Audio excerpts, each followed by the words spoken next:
Hi guys, my name is Mayank and welcome back to my channel. A few months back, I had read the book Bad Blood by John Carreyrou, and this book was based on the scandal which happened at Theranos. Theranos was a medical company which dealt with the testing of blood samples, and I was really shocked when I read the book.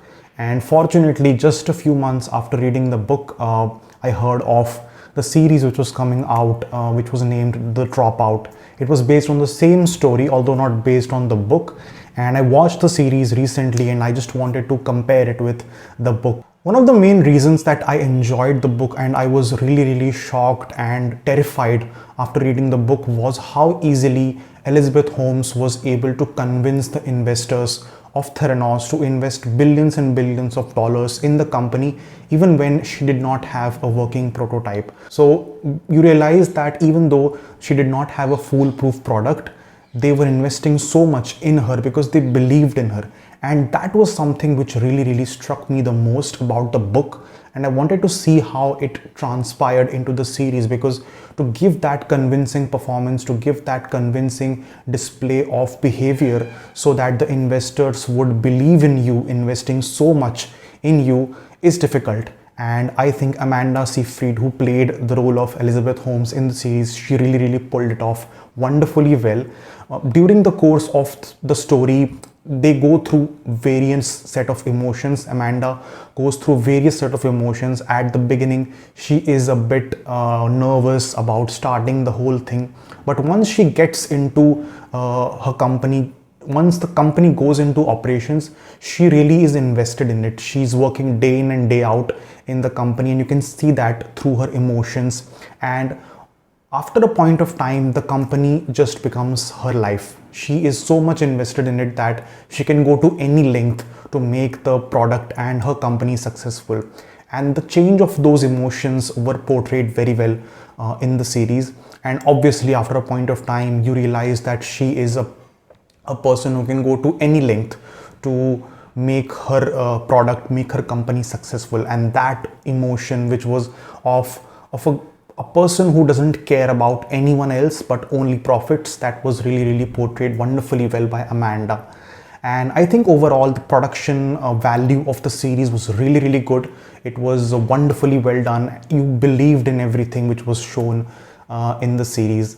I think apart from Amanda, there were a few others who really worked well in the series.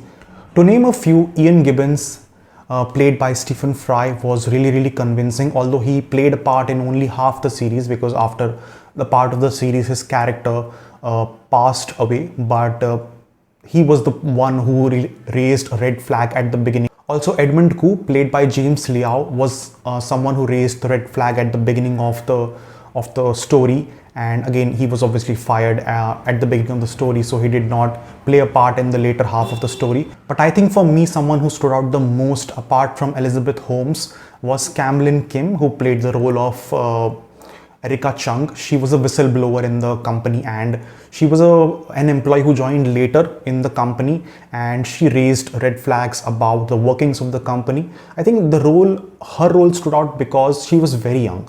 Her career was very young, just starting, and to do something like that at such a young stage takes a lot of courage. So hats off to her, and her role was played very brilliantly as well. So these were a few supporting characters who I really found wonderfully performing. A few of the other smaller supporting characters, especially I would say Elizabeth's family, was not as strong as I would have liked them to be. And also some of the staff which worked at Theranos. But overall, these main characters played really well. And yeah, obviously Amanda's performance was brilliant, and I think it just took everyone's performance a level up. Also, it made sure that even though some of the performances were below par, you enjoyed the series. So overall, I really enjoyed watching this series. I hope you watch it as well. If you want to watch it in India, you can watch it on Hotstar, and it is a Hulu series. It's definitely a one-time watch. You can definitely watch it once. If you have read the book, you might not enjoy it as much, but if you have not read the book, the story will shock you. I am sure it will shock you. It will bring you to not tears, but it will make you frustrated about how things work in the real world. So definitely give it a watch. I would give the series a rating of 3.5 out of 5. And I hope you found this video useful. That's all I had for today. I will see you guys next week. Thank you for watching. Bye.